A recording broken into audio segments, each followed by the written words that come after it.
Assalamualaikum warahmatullahi wabarakatuh. Perkenalkan, nama saya Ilham Sumardi.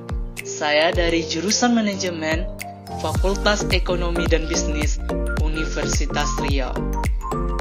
Nah, di video kali ini saya bakalan membahas suatu materi yang berjudul dari aspek lingkungan usaha dari matkul studi Kelakon Bisnis SKB dengan dosen pengampu Pak Rio Marpaung, SEMM. Nah, untuk teman-teman, jangan lupa untuk menonton video saya sampai habis dan like, karena video ini berhubungan dengan untuk nilai akhir semester saya. Dan selamat menyaksikan. Nah, selanjutnya kita masuk pada materi yang berjudul aspek lingkungan. Lingkungan merupakan hal yang terpenting dalam berwirausaha. Jika dalam menentukan lingkungan kita salah memilih, maka usaha tersebut bisa tidak berjalan dengan baik dan tidak menghasilkan keuntungan yang maksimal.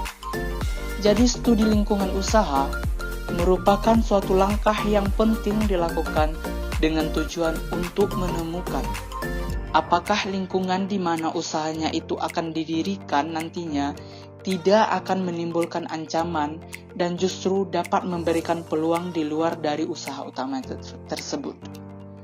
Nah, itulah mengapa kita penting mengkaji lagi tentang studi lingkungan usaha, agar nantinya kita bisa mengetahui peluang-peluang yang akan menyukseskan kita dalam berwirausaha. Selanjutnya kita masuk kepada AMDAL. AMDAL merupakan suatu kajian mengenai dampak besar dan penting dari suatu usaha atau kegiatan yang direncanakan pada lingkungan hidup yang diperlukan dalam proses pengambilan keputusan tentang boleh atau tidaknya suatu usaha ataupun kegiatan itu dilaksanakan. Nah, itu juga merupakan salah satu aspek yang sangat penting, harus ditelaah sebelum suatu investasi ataupun usaha dijalankan. Sudah tentu, telaah yang dilakukan untuk mengetahui dampak yang ditimbulkan jika suatu investasi jadi dilakukan, baik itu dampak negatif maupun dari berdampak positif. Nah, pengutamaan telaah AMDAL secara khusus adalah meliputi dampak lingkungan di sekitarnya, baik di dalam usaha ataupun proyek maupun juga di luar suatu proyek yang dijalankan. Nah, adapun komponen-komponen lingkungan hidup yang harus dipertahankan dan dijaga serta dilestarikan fungsinya. Di antara lain, yang pertama itu ada hutan lindung, hutan konservasi, dan cagar biosfer. Yang kedua, ada sumber daya manusia. Yang ketiga, keanekaragaman hayati. Keempat, kualitas udara.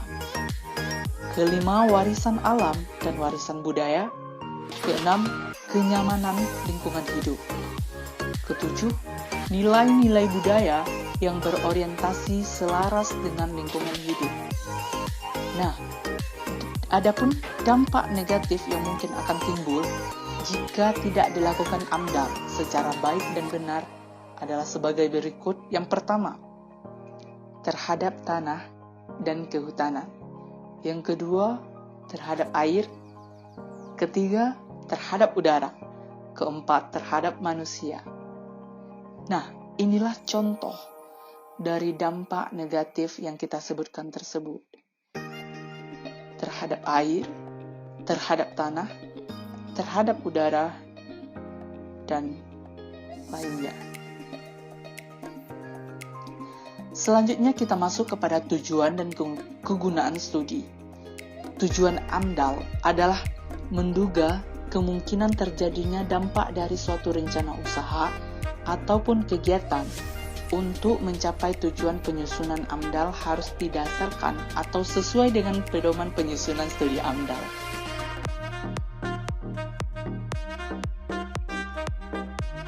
Hal yang harus dilakukan dalam rangka mencapai tujuan studi AMDAL adalah yang pertama, mengidentifikasi semua rencana usaha dan kegiatan yang akan dilaksanakan. Yang kedua, kita mengidentifikasi komponen-komponen lingkungan hidup yang akan terkena dampak besar dan penting. Ketiga, memperakirakan dan mengevaluasikan rencana usaha dan kegiatan usaha terhadap lingkungan hidup. Dan yang keempat, merumuskan RKL dan RPL-nya. Nah, selanjutnya kita masuk kepada kegunaan dilaksanakan studi AMDAL ini. Yang pertama itu sebagai bahan bagi perencanaan dan pengelolaan usaha pembangunan wilayah. Yang kedua, membantu proses pengambilan keputusan tentang kelayakan lingkungan hidup. Yang ketiga, memberi masukan untuk penyusunan rencana pengelolaan dan pemantauan lingkungan hidup. Keempat, memberi informasi bagi masyarakat atas dampak yang ditimbulkan dari suatu rencana usaha. Selanjutnya, aspek lingkungan usaha dan lingkungan hidup. Yang pertama, dampak sosial usaha. Para pakar lingkungan sangat mengkhawatirkan adanya suatu usaha yang didirikan akan merusak lingkungan tersebut, tatanan kehidupan masyarakat yang akan mengalami perubahan dengan adanya usaha atau pabrik yang telah didirikan. Dampak lainnya adalah sifat masyarakat acuh terhadap proyek. Jika jumlah mereka banyak, maka akan sangat berbahaya lagi bagi usaha yang di kemudian hari. Karena itulah, dalam kelayakan penerimaan lokasi, sikap masyarakat perlu dipertimbangkan. Apakah lebih banyak masyarakat yang mendukung ataupun yang tidak mendukung? Barulah keputusan pemilihan lokasi, walaupun mungkin mempertimbangkan biaya operasi yang lebih tinggi dibandingkan lokasi lain. Barulah itu dapat diputuskan. Selanjutnya, dampak ekonomi usaha. Guna mendapatkan gambaran yang lebih jelas adalah penting bagi usaha ataupun pelaku usaha kelayakan untuk membuat kajian yang mendalam lagi mengenai dampak ekonomi. Nah, dampak ekonomi tersebut dapat kita rincikan. Yang pertama itu besarnya tenaga yang terserap oleh usaha yang akan didirikan. Yang kedua, apakah ada usaha lain yang muncul akibat usaha ini? Jika ada beberapa banyak, dalam bentuk apa? Apakah dapat menunjang usaha atau dapat bermitra, dan lain-lainnya. Yang ketiga, besarnya penerimaan pemerintah dengan adanya usaha, baik yang berasal dari retribusi, pajak pertambahan nilai, dan pajak penghasilan. Dan yang keempat, besarnya kontribusi usaha terhadap penambahan pendapatan masyarakat di sekitar lokasi usaha. Yang kelima, besarnya kerugian akibat dari peralihan fungsi lahan atau tanah ke lokasi usaha.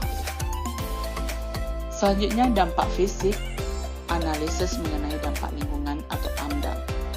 Studi mengenai dampak fisik ini bertujuan untuk mengetahui ada tidaknya kemungkinan bahwa akibat dari pendirian dan proses produksi dari usaha baru itu akan menimbulkan pencemaran udara, pencemaran air, dan sebagainya di sekitar lokasi usaha.